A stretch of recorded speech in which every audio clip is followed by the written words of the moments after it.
Bears Nation. Bears Nation.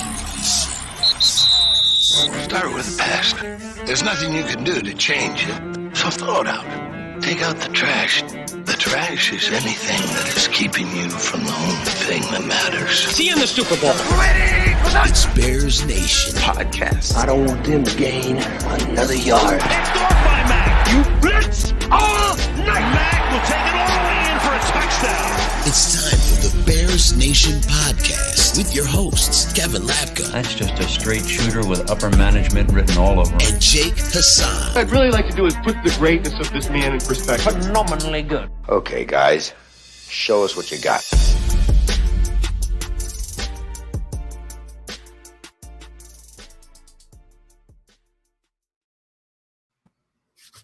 Bears Nation Podcast, January 31st, Monday, 2022, and it's all coming together. I love it when a plan comes together, and it's all coming together. Myself, Jake Hassan, joined as always by Kevin Lapka, and we got a lot to talk about. Last week, we brought you the news of the Bears hiring of Ryan Poles as GM. And this week, we bring you the news and further breakdown of Ryan Poles, but also breakdown of your new head coach, Matt Eberflus, whatever. I don't know. The thing with Chicago is that we're already at like 4 different pronunciations of your head coach's name. It's we're Flus. We're at Eberflus, but it's just going to be all like the whole Nagy thing. Like it's just going to be a bloodbath. And I've already done it once because I'm a moron. So Matt Eberflus, defensive coordinator formerly of the Indianapolis Colts, comes to Chicago as your new head coach. Both the GM and the head coach spoke today, talked about Justin Fields, talked about what they're going to mold the team, what the vision for the team is. And it's cautious optimism, I think, is where we're back on that cautiously optimistic because they said the right things. And granted, it's hard to screw up an opening press conference. They would have had to say that Justin Fields is the worst guy on the face of the planet and that he's not an athlete, and among a host of other things, to not have walked away from that positively. George McCaskey didn't open his mouth very much. Huge positive, huge win. Let other people do the talking. Great, fantastic, because we know what happened the last time George McCaskey talked for too long. So all in all, a generally good feeling coming from the Chicago Bears as an organization on today, January 31st. Kevin Lapka, how are we doing? Doing well, and I agree. I mean, I agree entirely. Bears fans were very reactionary to this news, like they were, and I was too. I tweeted it, you texted me. It was sort of the underwhelming pick for head coach. I mean, let's just be honest, right? Because even among the 3 finalists that we broke down in our last episode, we were on that episode. We were basically we dismissed it. We didn't even talk about it. We dismissed it. He somehow went under the radar, although he was the first one to get that second interview, and he was supposedly the front runner at the time. But the rumblings started to come about Jake Caldwell and Dan Quinn, and then people were like, well, now that Poles is the GM and he's conducting the hiring process, will he bring along Brian Dabble, bring him into the mix, Byron Leftwich? And then all of a sudden it was, okay, no, it's Matt Eberflus, and people were kind of caught off guard by that, myself included. And at the time, I posted a reactionary tweet. I said, I don't really know how excited I am by this. It doesn't really get me juiced up. Then, I see the press conference. I went back. I watched a little bit of Hard Knocks and saw what he's able to do with Indianapolis. I watched some videos. I read some things. You must be one of 12 people that watched that then. That was a good show. It was good. I enjoyed it. It was cool to actually see the inner workings of a team during the season versus when they do it in training camp and see how they prepare for games, which was actually a really interesting look. But quite frankly, although you're clowning me for it, it was a really, that's the best. I'm not clowning you for it. I know you don't think people watched it? I just didn't I don't think people watch. I didn't hear anything about it. Nobody tweeted about it. That's really true. It had and maybe it's because, and that we'll get back to the actual Bears stuff in a second. But compared to Hard Knocks preseason, people get juiced up for it. People are like, oh, Hard Knocks is awesome. People tweet a million clips a week about it, as opposed to this time, nothing. I saw a couple tweets, mostly nothing. So I don't know. That's just anyway. back to the actual football. Sorry, continue your. No, point you're that you were right. I making. mean, no, you're right. It hasn't gotten that much traction. Maybe that's good. Maybe if other teams were watching Hard Knocks, they would have thought and seen more about Matt Eberflus. And maybe, George McCaskey and Ryan Poles have been watching it, and that's how they got turned on. But,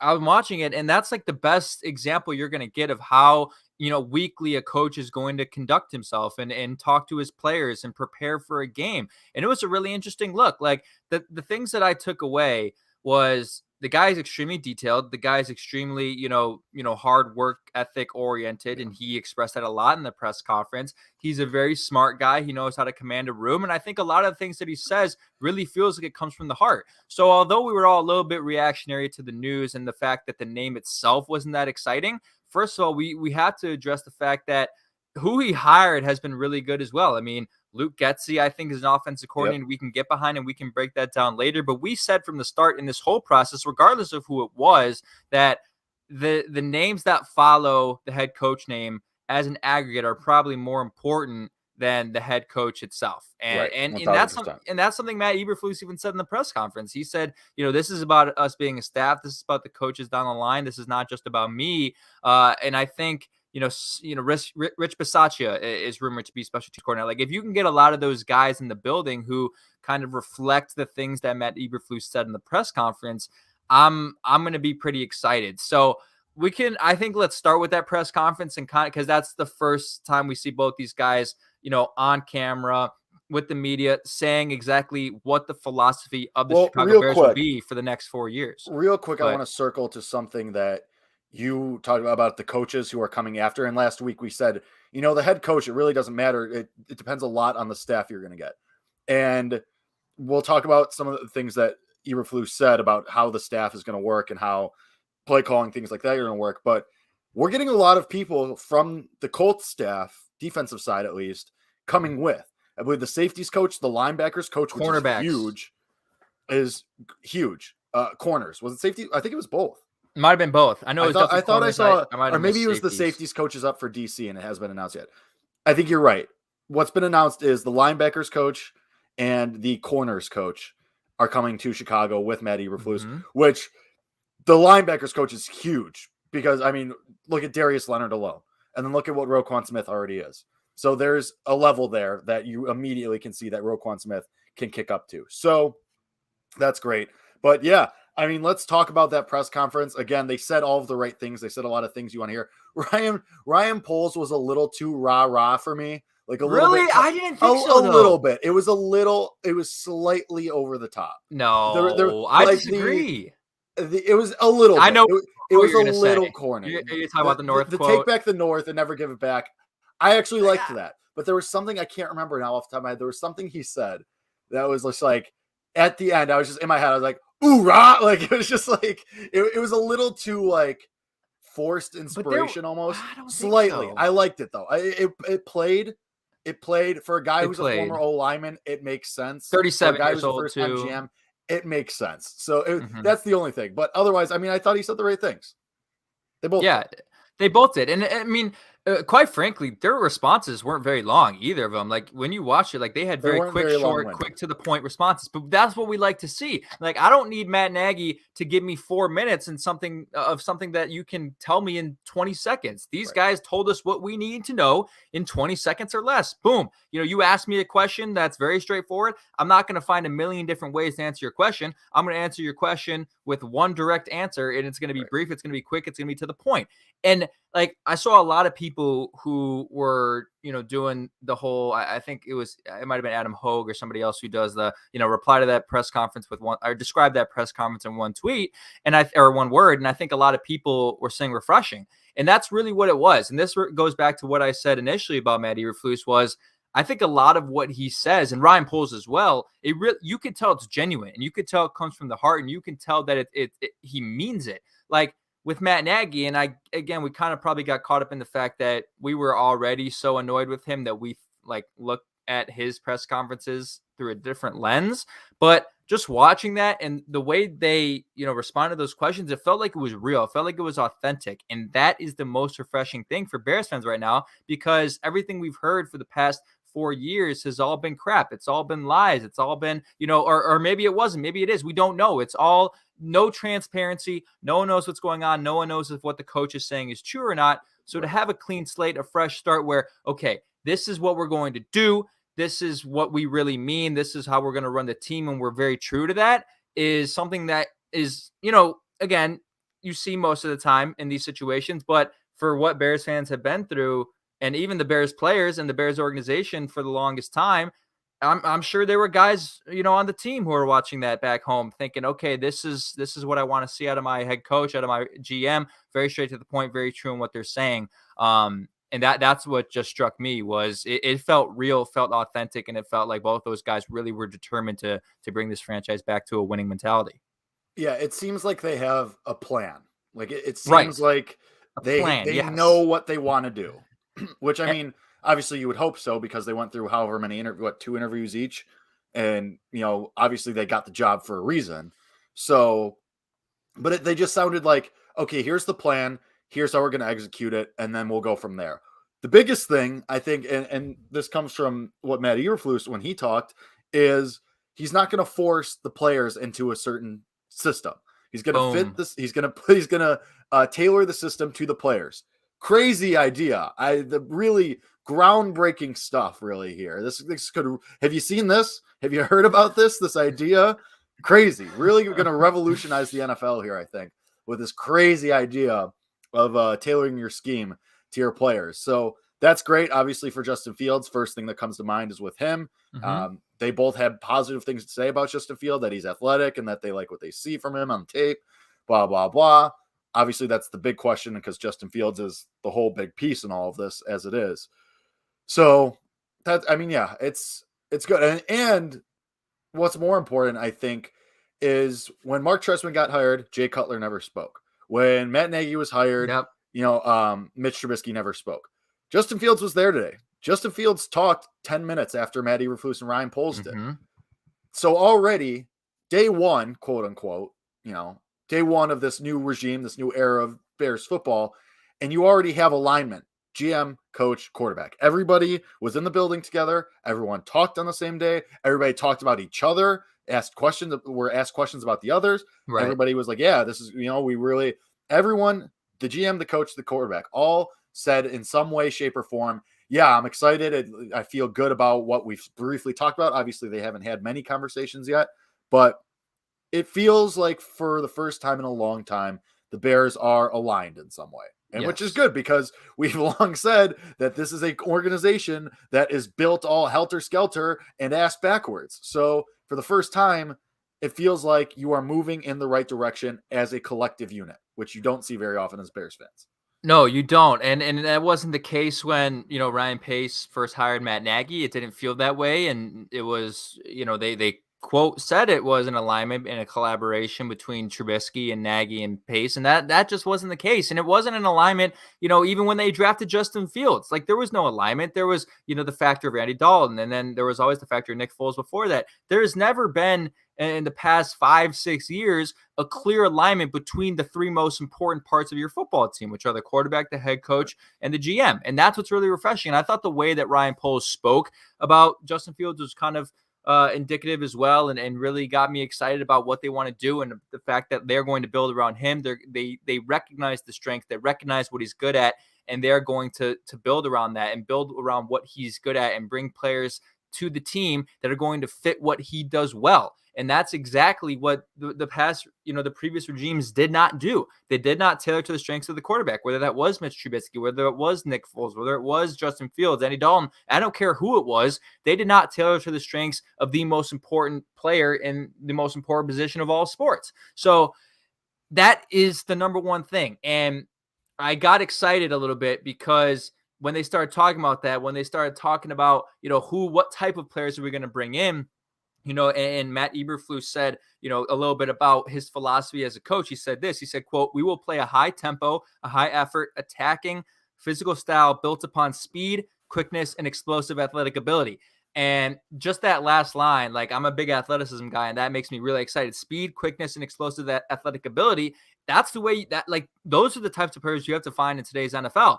And when you look at Ryan Poles' past, as a GM with Kansas City, it's not surprising that they are targeting those types of players, because you look at the Kansas City roster.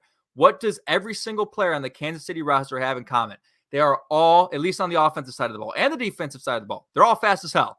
Every single one of those players at their position is faster than probably the average in the league. So to understand that, and I think a lot of what Eberflus said about, the explosiveness and the quickness that he wants to play with comes from, a lot of the defenses that he has coached in the past have been extremely quick, fast defenses. And that is something that you need.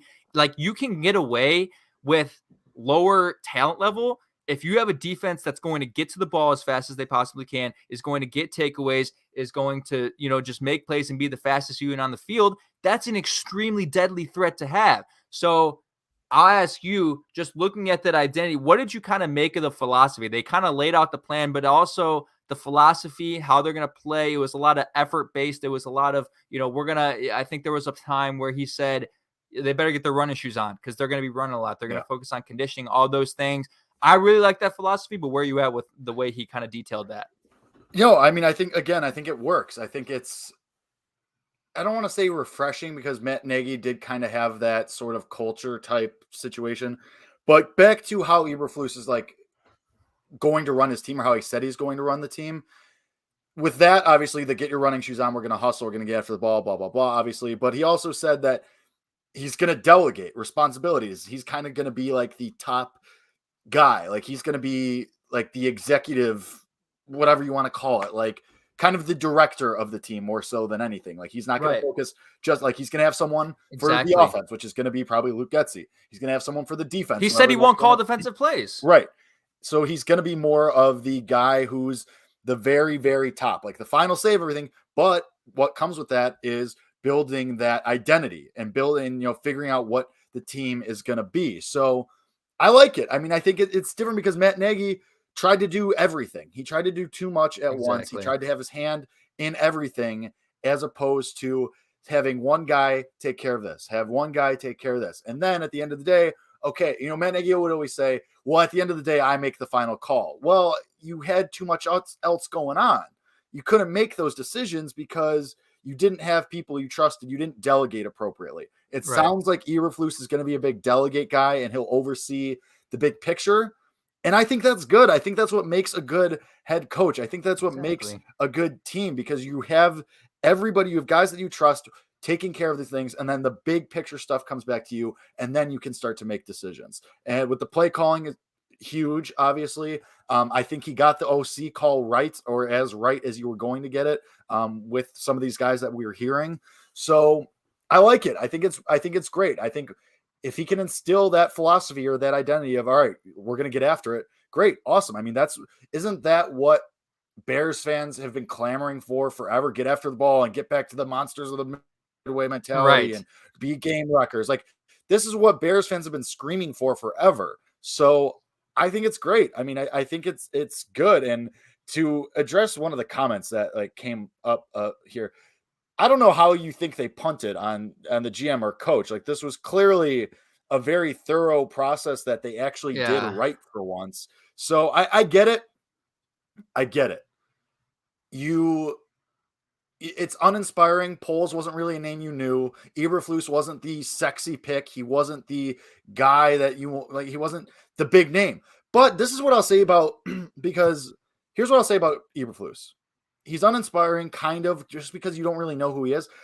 I'd much rather roll the dice with Matt, because he could be great. He could be awesome. He could be tremendous. And we know that he's already picking off the Shanahan and McVay tree. Awesome. So step in the right direction already, right there. I'd rather do that than retread. And I said this to you. I would rather do that than retread with Jim Caldwell or Jim Harbaugh. Those guys are knowns. And I get it. There's some safety there. But give me the roll of the dice with Eberflus. If he's awesome, then we're going to, I agree. Even if he's solidly above average, perfect. Great. That's perfectly fine with me than Jim Harbaugh, who's playing this, will he, won't he game. Better than Jim Caldwell, who flamed out twice. And whatever you're definitely not flamed out, but he's already had 2 shots at it. Couldn't do it. Couldn't get you there. Granted, it was with the Lions and the remnants of Peyton Manning's neck at one point, but still, it's retread. Give me the roll of the dice with the unknown commodity, because he could be a slam Dunk. I get He it. could Bears be. fans we're expecting disappointment. And maybe Rob's in the right mentality here to expect disappointment. So if they do go 0-10 next year, oh, well, I called it. Okay, great.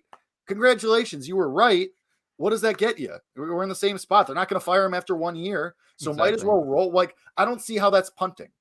I don't see how that's punting. It's not punting at all. It was because punting on this would have been if the Bears did the same old thing that they always do, and Ted Phillips was making the decisions, and if they made this decision like that, this was a 2-week process. Like this was clearly something, and Ryan Poles clearly was the one that made the decision on the coach. That's what George McCaskey said, straight from his mouth. I disagree respectfully that they punted on this. Now, could it blow up in 3 years? We're right back in the same situation. Absolutely. That's any sport ever. That's what happens. But we could also be sitting here in 3 years being like, this is great. The next 10 years are set up phenomenally.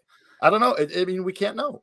We can know. And I think, honestly, like, there is something to be said about that sort of under the radar guy where sometimes the pressure and sometimes all the talk about some of those other guys, it doesn't work out. I mean, how many times have we seen the hottest commodity coach, not be the guy who ends up being the best in the hiring cycle? Like, it's not always this is also what a you very think it's going to be. Weird hiring cycle. Yeah, This a lot of has been openings, a very lot of weird, like, the Raiders, Josh McDaniels is suddenly the head coach out of nowhere. Like, it's been very odd. It has been. And like I said, I was the one who advocated for Jim Caldwell, and I would have found my reasons to believe that Jim Caldwell would have been a good head coach. But I'm not going to sit here and say that Matt Eberflus isn't going to be a good head coach for this team. The more you look at it, the more you do the research, the more you understand that the qualities that they were looking for, the qualities that he possesses, the reason why you understand why they made the decision.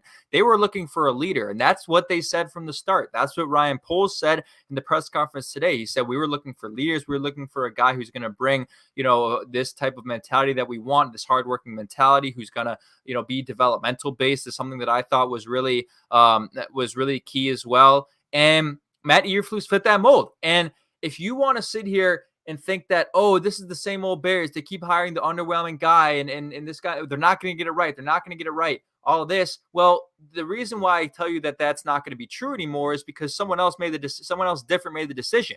If we were sitting here today discussing this, knowingly that George McCaskey made the decision, yeah, I might be in that line of thinking. But he did not make the decision. It was Ryan Poles. So I have more belief that it's right. Okay. Yeah, for the coach. I have more belief that it's right because Ryan Poles is the one who made the decision, not George McCaskey, not Ted, not anybody else. And that should give you a little bit of hope as well. So I don't like.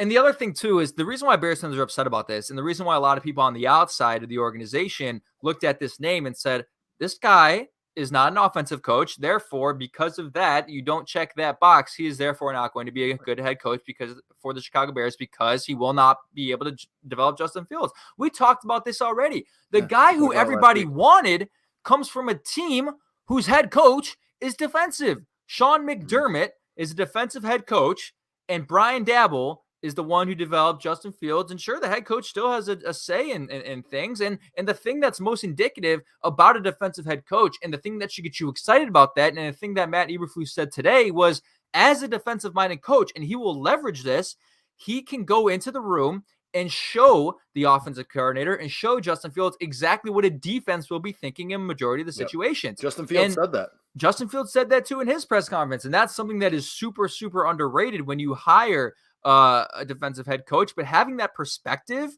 is extremely valuable. So you don't have to look at this and say, well, he's not an offensive mind. Therefore, Justin Fields' career is over. The people are literally making that association that because they didn't hire an offensive head coach, Justin Fields will not be able to develop as a quarterback. And that is arguably the most untrue thing of all time. Look at Bill Belichick. Look at a majority of other coaches who have developed star quarterbacks. It's not always the case that they're an offensive guru who has to develop this guy. So have a positive outlook on it. There's a lot more to it than just, is he offensive or defensive minded? That's a lot more than that. Right. It's not as simple as that. And to go back to Justin Fields, it seems like he really likes Matt Eberflus, which is great, obviously, because we all speculated and there was a sense that there was kind of a disconnect between Justin Fields and Matt Nagy. But I mean, Justin Fields said today, like, he seems like real sure of himself, and he says he seems really calm, and that kind of goes back to the whole, Coach Laser, he's really calm in the headset. So I love the Russian bots that we get, first of all, in the I know. chat. Here Very super not annoying at all and totally normal. Try to but pronounce anyway, this guy's name. Donnie Xiao Yu Johnsoneff. Try to pronounce his name. This dude, it's an algorithm made. I mean, Donnie Xiao Yu Johnsoneff. But I want to go to a comment that our boy I am Skok said. He's been here for weeks. He brought up the point of Poles saying that he wants to build through the draft. Obviously, that's always the goal. And then and shout out I'm Skok said, trade Mac or Quinn, which I've been saying that could be a possibility for a long time. I don't know if it will. I don't know if Kevin meant to put me on a single shot or if he just exited out the channel, but I'm just going to wax poetic here for a second. Building through the draft is always what you're going to want to do. Always, always, always. Like, it's how the good teams are made. Ryan Pace for everything. Hey, Kevin, welcome back. Ryan Pace for everything, for how aggressive he was with the draft. If you consistently give away draft picks like that, you're going to run into issues. And that's what we saw. Exactly. Because you're going to put yourself behind the 8 ball. I'm fine with wanting to build through the draft if Ryan Poles, if you're getting aggressive for the right guy, like a Justin Fields, great, perfect, awesome. That's arguably when you should. That's perfectly fine with me. You can't do it every year, and you can't do it every round. You have to pick and choose your spots. Ryan Pace, yes, did he have a penchant for finding these guys in the middle rounds and trading up and knowing his guys? Yes. Did he also screw that up sometimes? Anthony Miller, a great example. Trading back into the second round to take Anthony Miller looked like a slam dunk in that first and the rookie year, and then you got it wrong. And then, okay, now what do we do with these? We're missing all these draft picks. So luckily for Ryan Poles, while you don't have a first round pick this year, you do still have you already have the quarterback. So you're not going to have to worry about that. You think you have 2 solid offensive linemen, which is also great. So I think you have something there. Shout out Damian Hernandez too, because he mentioned the trade through the draft thing, build through the draft, and he mentioned Allen Robinson. That the trade build through the draft concerns him because that doesn't feel like you're going to re-sign Robinson. You're not extending Robinson. We knew that as soon as the season ended. We knew it before the season ended. Allen Robinson's probably not coming back. Darnell Mooney is clearly Justin Fields' guy. Allen Robinson isn't going to be worth the money that he's demanding. Not slowly, I guess, but he very quickly deteriorated for his game. I'd rather go give Devontae Adams $30 million if you can. Go do that. Chris Godwin. I mean, there's better options than Allen Robinson out there. I love Allen Robinson. I think he was great. I think he was what you signed him to be. When you signed him, you took a risk, and I think you definitely got back on your investment there. Paid off. It was great. That time has ended. It's to use a phrase that Lovie Smith likes to use a lot, especially at Illinois. Divorce is good sometimes. And I think this is the right move for both the Bears and Allen. Somebody's going to pay him. Somebody will pay him. It just won't be the Bears, and he'll find a better situation, whether that's in Baltimore, whether that's in Tampa, wherever it is. It's not going to be Chicago, and that's fine because you have Darnell Mooney ready to take up the mantle as the number 1 receiver, and you could theoretically sign a Godwin or a Devontae Adams. So I think to reel this all back in, to not get too macro, I think they have their heads in the right space, and I think everything that they've said so far has worked, and it seems like there's a genuine connection with Justin Fields already, which is arguably the most important part of all of this. Yeah, I would agree. And to go back to the whole build for the draft thing, hey, at least they didn't say they're going to draft a QB in every draft. That's and then that's a positive, and then not do it as well. Like if you're going to make a claim that bold, you might as well just freaking follow up on it. But the thing that stands out to me now when you talk about I forget when we were I think it was back to the trading Mac and Quinn comment. Here's the reason why I don't think they'll do it anymore, and the reason why I think Matt Eberflus is giddy to coach the Chicago Bears is he is transitioning back to a 4-3 base defense, and he said that today. And he said now it's important to note that he's been through a transition from 3-4 to 4-3 2 times already, so you don't have to worry about, well, is the transition not going to work, all that? Like that's not a problem. He's been through the transition. It's not hard to implement. But boy, is this guy he's probably sitting at home watching hours of tape of Robert Quinn and Khalil Mack both as ends coming off the edge. I mean, he is probably salivating at that because last year in Indy, they were a really good defense. They played fast. They played, they had the 3rd or 5th most takeaways in the league. One of the, I can't remember exactly what it was. And they had good players across the board. They had nobody on the edges. Nobody on the edge there in Indy to get pressure. Now you think about having, I would say, 2 premier pass rushers, and that's a totally valid thing to say after Robert Quinn put up the most sacks in Bears franchise history. Literally historical numbers. Yeah, 2 premier pass rushers off the edge, like as well as Eddie Goldman inside, and maybe another guy you can pick up in free agency. Eddie Goldman might walk though. Yeah, he might. Well, anyway, Akeem Hicks isn't going to be back, so whoever you fill in there, like, he is dreaming about the possibilities of that, about the pressure that you can get on the quarterback, as well as dropping 7 guys back in coverage, which is kind of the Colts ran a lot of nickel. Yeah, they ran a lot of nickel. Yeah, I mean that's the mainstay of the 4-3 defense. You can drop, all those guys back in coverage when you have the 4 rushers. So I don't think they're going to trade him, probably because he's so excited about that, and as you should be. I mean, I think with the 4-3 defense and getting maybe 1 or 2 good free agent signings at cornerback and maybe a free safety. I don't remember where Tashawn Gibson's at with his contract. I think he's up though. You can turn this into a top 5 offense easily, our defense easily. And I truly believe that, because, and the thing that he resonated, that what do we talk about every week during the season on this show? And I guess with a podcast that just talks about turnovers, because that's what it is. I mean, that's what wins football games. Turnovers wins football games. I mean, the more you possess the football, the more likely you are to score. And, in the case of the Bears between 2018 and 2021, it wasn't necessarily true, because even when they got the turnover, they wouldn't be able to score off the turnover. So it's just as important to score off turnovers. But, I mean, how many interceptions did the Bears have last year? You could probably count them on my fingers. I could probably count the number of interceptions the Bears had in 2021 on my fingers if I had to guess. So I know, Isaac, I know you're in the chat. Drop in the chat how many interceptions the Bears had last year. Isaac's our research team today. Yeah. Shout out to Isaac Trotter. He's in the chat. Homeboy, love you. Kisses, smooches, forehead kisses for you. But he actually brought a good comment, because we have to get to the Getsy hire as well. All right, let's get to Getsy. Nailed it. Anytime you could take someone from the Matt LaFleur, Kyle Shanahan, Sean McVay tree, whatever, like, that's a good thing. And if you could take it from the Packers, also a good thing. So you need it. The running game. Dave Montgomery is your best player this year. Khalil Herbert showed flashes. Yeah. You also theoretically have Tariq Cohen coming back you would think at some point, hopefully. I think you can really see something good here. And that's not even to mention Justin Fields' running ability as well. So yeah, I mean, I think you could easily see an AJ Dillon, Aaron Jones type thing with the Bears. You have the resources to do it. Yeah. Why not? I mean, there's literally no reason not to. And I'll make the claim right now. I think the Bears will lead the NFL in rushing next year, and that's like a very mild take, if I'm being honest. And the reason why I don't think that's a crazy hot take. Except for last year, I don't think it's crazy to propose that idea. Because if Larry Borum, 20 interceptions. Well, no. How many did the Bears get on defense? Yeah, that's what we're looking for. But also that is bad. That's not great. But no, you're right.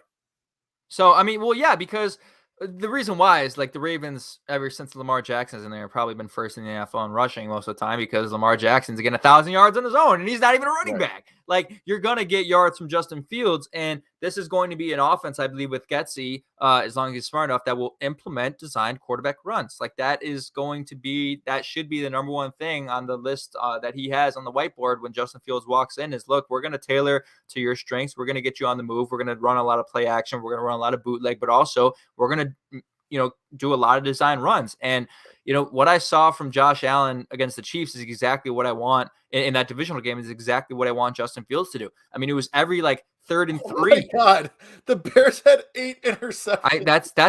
That's what my guess was going to be. 8 interceptions by the Bears defense. So bad. So the Bears get 8 interceptions on defense, and you wonder why they hired a guy who's, basically biggest strength is getting takeaways for a defense. You'll wonder, right? So bad. It makes sense. But back to the Getsy thing real quick, and back to the offense. It is really intriguing, and it's almost like strange to think about how that running back room is going to shake out. I mean, we have zero statistics, zero tape from Tariq Cohen this past year. We have a lot of Khalil Herbert, but Dave Montgomery at the same time is also the best player on the field. What are we going to see? So now, don't get me wrong, this is a great problem to have. I love this problem. This problem gets me excited because that means you have too many good players on your team, and you can never have too many good players on your team. So I'm intrigued to see how they figure it out, but it's not a bad thing. I mean, I know there's Packers fans out there who are like, well, like AJ Dillon's getting the ball too much when Aaron Jones might be the better running back. Like, if the offense is putting up points, I don't have a personal investment unless you're on my fantasy team as far as who gets the yards. That gap between AJ Dillon and Aaron Jones is way closer than David Montgomery to Khalil Herbert to Tariq Cohen. I think there's a much bigger gap there. So it's not going to be kind of like, okay, who do we choose? Like, it's going to be mostly Montgomery. So, and also, I mean, the thing is, and this is something that Poles said too, he wants to build on the lines from the offensive line and defensive line. Obviously huge. You possibly have two very key pieces at both tackle spots. You think Larry Borom, I think at worst right now, Borum's probably a solid offensive lineman. Like, I don't think I'm sure. Tevin Jenkins is an unknown commodity for the most part. He showed some good things, some bad things. Hopefully with a healthy offseason and a full, training program and getting back into shape and whatnot, and that helps. But the blueprint is there. The thing is, like, it's going to be easy for people to say, oh, the Bears are going to be one of the worst teams in the league, because they just were, obviously. Yeah, and so were the Bengals. The Bengals were supposed to be one of the worst teams in the league this year. You have the pieces there. You have, obviously, we talked about the guys on defense already. Roquan Smith, Jalen Johnson. I still think Eddie Jackson could be a productive NFL safety. I don't know if he's going to be a star. Maybe he could be. I don't know. It's a very weird thing with Eddie Jackson. I have a very love-hate relationship with him. Obviously, Khalil Mack, Robert Quinn. Then on the offense, you have this guy from Green Bay who has about to likely have back-to-back MVP and who was the number one seed in the NFC, and then they lost to the 49ers. But regardless, somebody who is expected to be a head coach in a couple of years. I think I've seen that said a couple of times as well. So you have good things here, and then you have David Montgomery. You have two key pieces on the offensive line. You have the quarterback. You have I don't know if Darnell Mooney's a bona fide number one wide receiver, but as of this moment, he's not, but he's pretty good. So it's there. You have the blueprint, you have the foundation to be back. And Kevin, I mean, you said this, you have the foundation to be back in the playoffs in the picture, next year in the picture in 2022 and back there in 2023. Like, it's there. Now, obviously it depends on how the rest of the roster shakes out. It depends on how the draft goes. It depends on what other coaches are hired. But this is kind of back to what we were saying about, you can be optimistic about this team right now because, and again, obviously it's easy to say the right things on day one of your first press conference. Yeah, great. It's hard to mess that up. I said that in the beginning of the show. But it seems like they have a plan, and that alignment that I talked about earlier is arguably the most important thing. And so everyone's aligned. It seems like everyone has a line of communication with each other, which we have not seen at all times in the past. So that's great. Obviously, Justin Fields is in a much better situation, not even from a coaching standpoint, but from a standpoint of he's not competing with anyone else. He said that today. Yeah, he said today, sometimes it felt like it was switching off leadership roles between me and Andy. I didn't really know if I was in a position to take that full leadership role. I know that I am this year because it's me. I know I'm starting, and I know I'm going to be the starter from day one.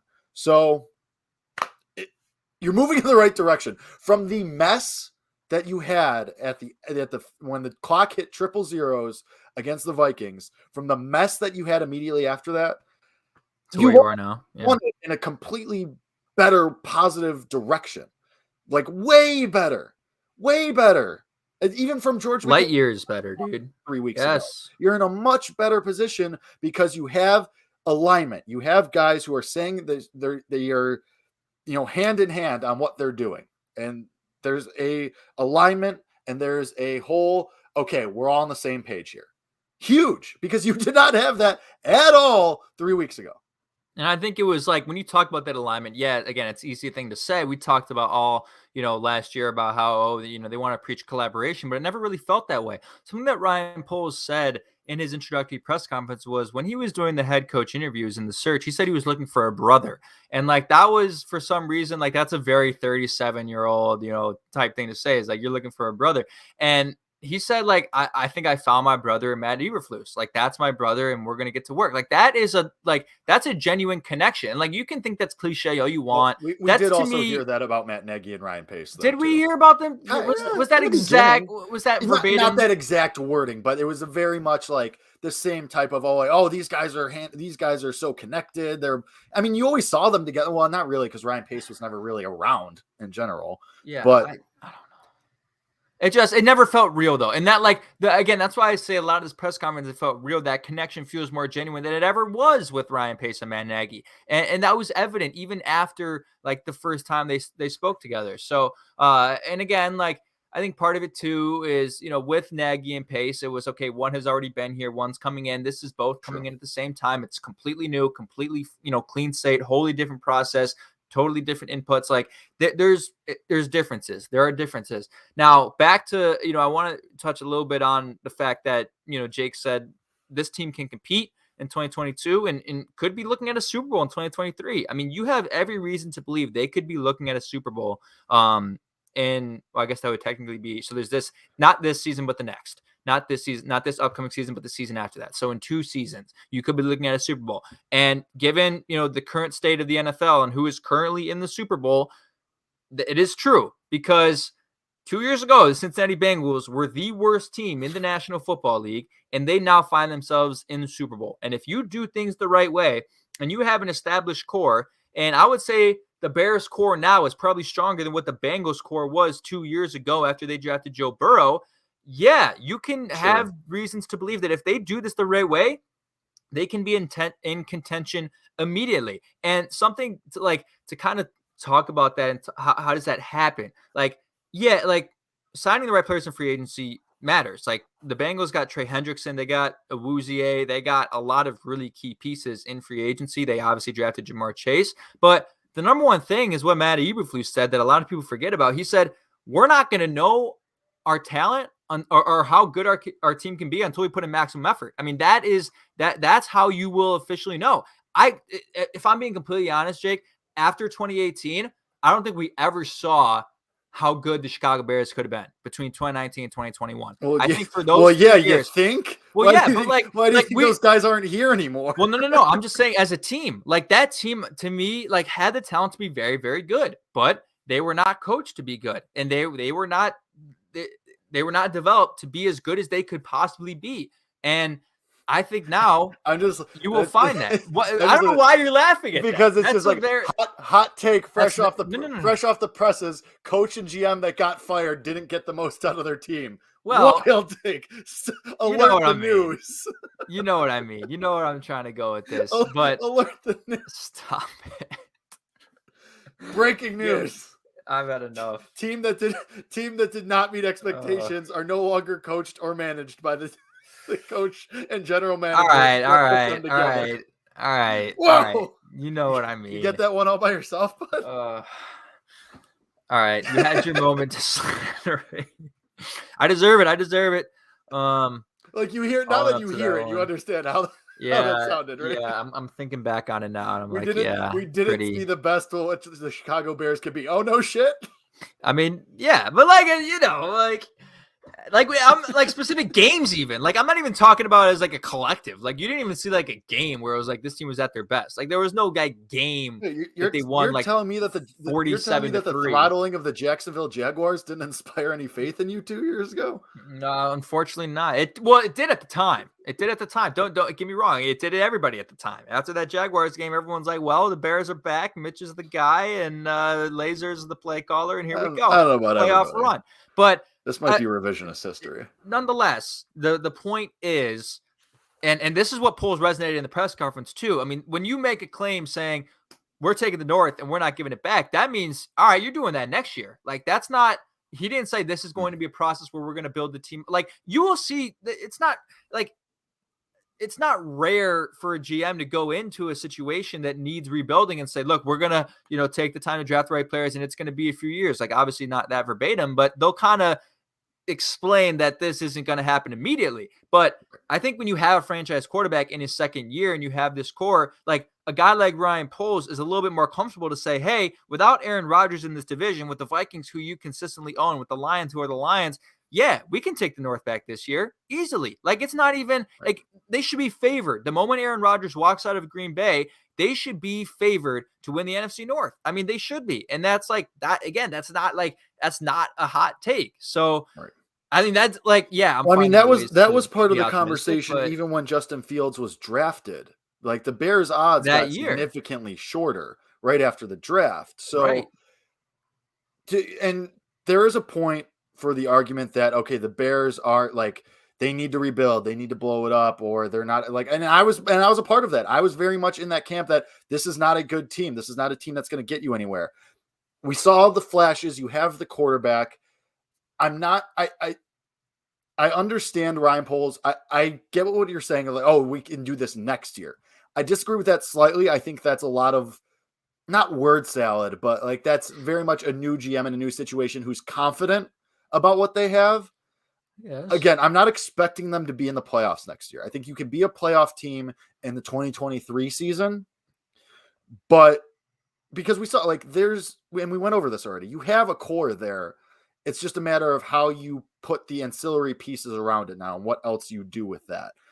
And that's going to be a big part of this. And obviously Ryan Poles is going to be more motivated to get you back to the playoffs because you have the rookie quarterback, well, not rookie anymore, but on his rookie deal. Right. You have the quarterback on the cheap deal. So that timeline is ticking. You have 4 more seasons of this. So, if you could get back in the playoffs 2 years from right now, that gives you, two more seasons to really compete. So we'll see. I mean, well, I guess if you're expecting to be in the playoffs the season after this one, that would give you that season and the 2 after that. So 3 really, but obviously assuming that they pick up Fields' 5th-year option. So it depends. Like you have the core. It depends on what you do around it. The build, and that's where the build through the draft comes in. Obviously, you have to make smart free agent signings. You have to have the right coaches. You have to coach Justin Fields so that he progresses the way that you think he can. But it's definitely there. And that's kind of what I was talking about in the beginning off the top when I said like Ryan Poles was a little too rah-rah for me because you could. He was not. A little bit. Well, that's completely. But that's what I mean where you get that little bit interpretation like, oh, he expects us to compete this year. But that's good. I want that kind of confidence. I want the confidence, but also like that's where you kind of, as a rational fan and knowing like how the process works. So I'm not rational now. Is this what we're doing here? I'm not. I'm not. So that's kind of, and that's why I'm here for. You kind of have to reel it back, take a step back, breathe, and say, okay, I'm caught up in this, positivity. Easily could be, and it's very easy to. Right. But at a certain point, you have to step back, breathe, and say, okay, where are we at realistically with this team in 2022, 2023? And then, because that's also what's so, I don't want to say dumb, but it's putting the cart before the horse to look at that and try to project for 2023, 2024, 2020, because you have to actually see it on the field. You have to see the product. How does Matt Eberflus put the rest of the staff together? Who does Ryan Poles sign and draft? Then a year from now, we could say, okay, the core took another step forward. Justin Fields took another step forward. Roquan Smith is finally getting respect as an all-pro. Jalen Johnson is an all-pro. Eddie Jackson looked like the Eddie Jackson, or somewhat like the Eddie Jackson of old. Okay, now what? Well, how did the rookies look? Did Darnell Mooney take another step forward? So it's like, okay, a year from now we can do all this because we'll know more. And you'll have your first-round pick back, and you'll have a better idea of the situation. Right now, we don't even have a full coaching staff. You know what I mean? Yeah, I get it. You kind of have to... And that's what I mean. Like you take that step back, you breathe, and you say, okay, there is, and that's what the term cautious optimism is for, Yeah, you could be optimistic that this could be a, I will be happy with a 500 team this year, as long as Justin Fields takes that second step, as long as your offensive linemen, the young, Tevin Jenkins, Larry Borum, stay healthy, as long as Dave Montgomery can stay healthy, if the defense can kind of, if the defense adapts to this new scheme, then I will start thinking playoffs.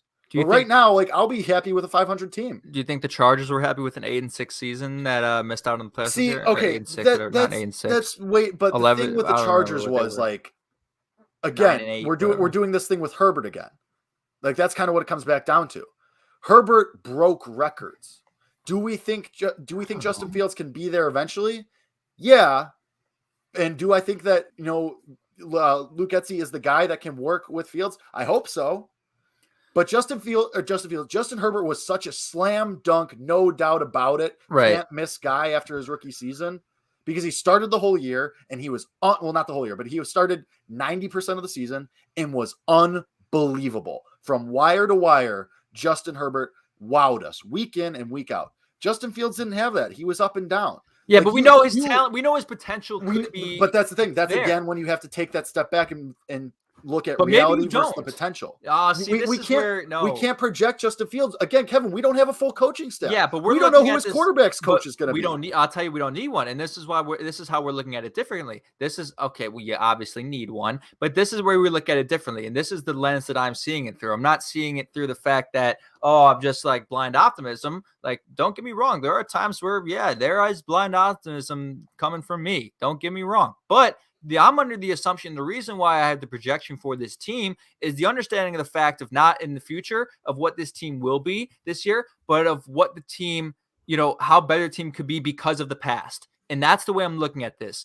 I, for years, projected the Bears to be a playoff team perennially between 2018 and 2021 because I thought that team had the potential to do it. To me, they were held back by the coaching staff. They were held back by the organization that didn't allow them to get better and to reach their maximum potential. So I understand that and recognize that. I have recognition of the fact that the team could have been better than what they were in the previous 4 years. And because of that, they will be better than what you expect them to be because you are evaluating them off of what they were the past 4 years, not off of what they could have been. And that is why my evaluation of the team was so high for those 4 years and will be so high for this year because I truly believe, and don't get me wrong, I could be wrong. Like, I could be totally wrong about just how bad the Matt Nagy coaching staff and that whole regime was. Like, Sure. Maybe it wasn't as bad as what we really thought, and we'll find that out this year.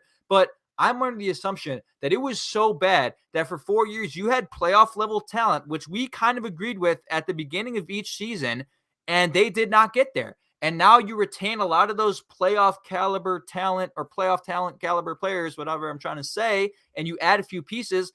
I have, and not just pieces, you add a coach who has historically in his time as a coach, everywhere he's gone, proven he is extremely good at developing players. That is where you will see this team take a step up. So see, Isaac says the Chargers amount of high end talent is just, that's not true. I agree with that. I disagree with that. I don't look at their roster and be wowed by anything aside compared to the Bears, aside from here's maybe the receiving core. You would take Herbert over Fields right now. Okay, obviously. The aside from obviously, yes. I mean, you're probably taking Eckler over Montgomery.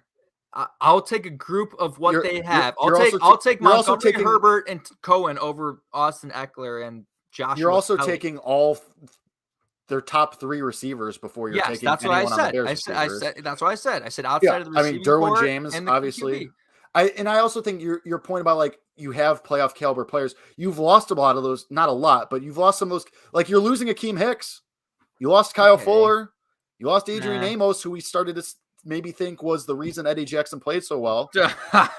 So it's like, yeah, you have Khalil Mack and Robert Quinn, but like I agree with Isaac. The Chargers have more high end talent. It's also like their coaching situation was even worse than Nagy.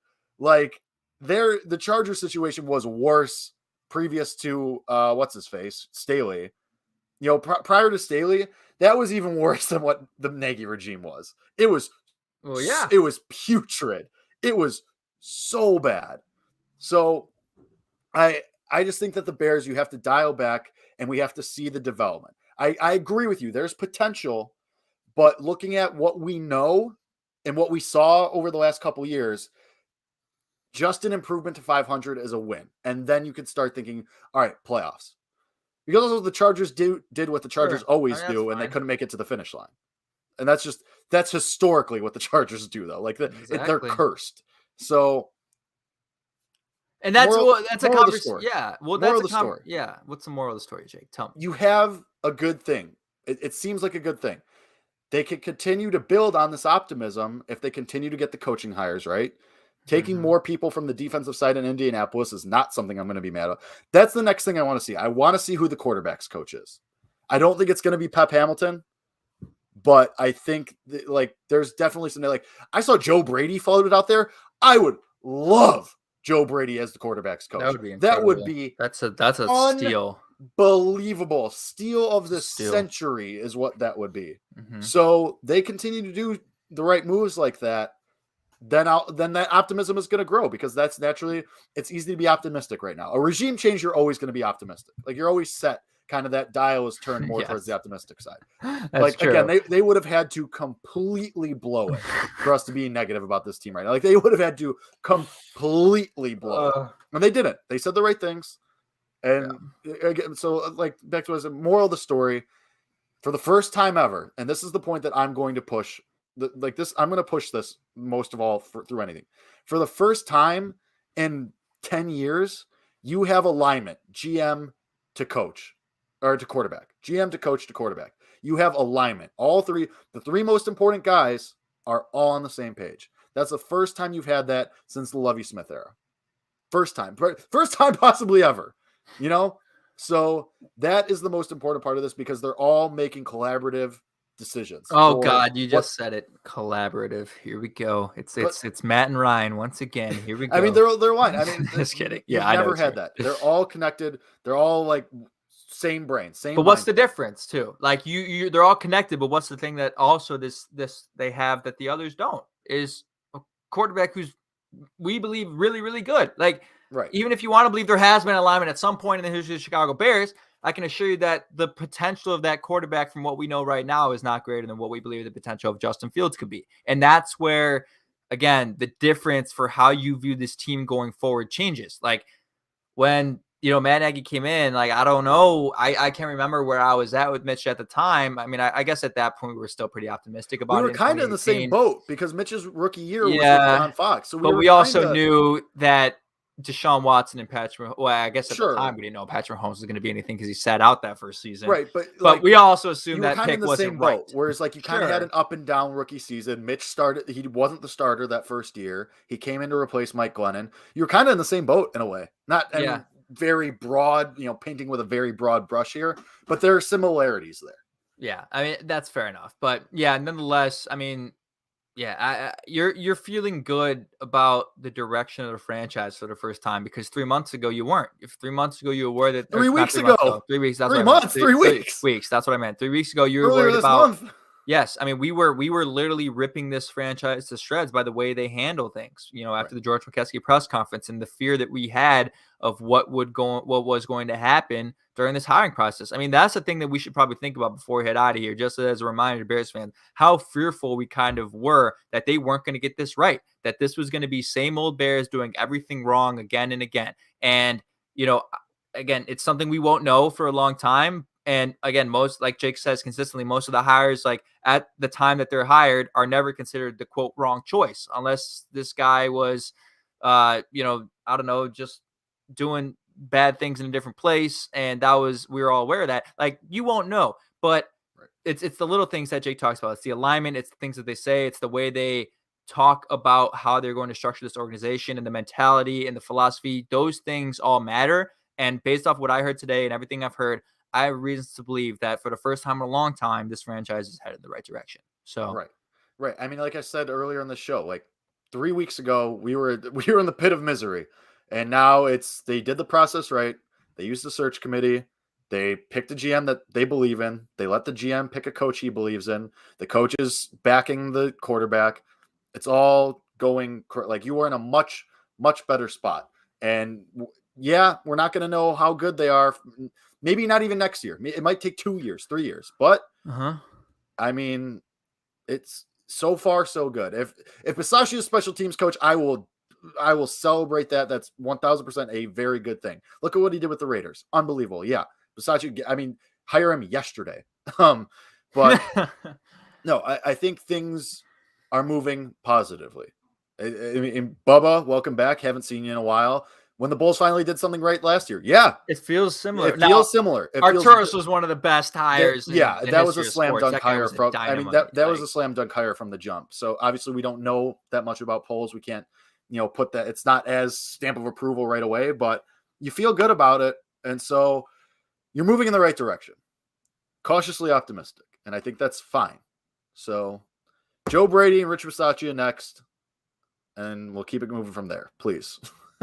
Yeah. But to all the commenters, listeners, viewers, we appreciate you guys. We love you guys. You are the best as always. Good day, we appreciate you coming back. Some of you we haven't seen in a while came back today. Love you guys. Welcome back. We will be back at some point to break down the continued development of this as the coaching staff fills out, as the roster continues to fill out, as things continue to progress. We'll be here. We'll break it down. We hope you guys are here too. So until next time, see you later. We love you. And as always, bear down. Bear down.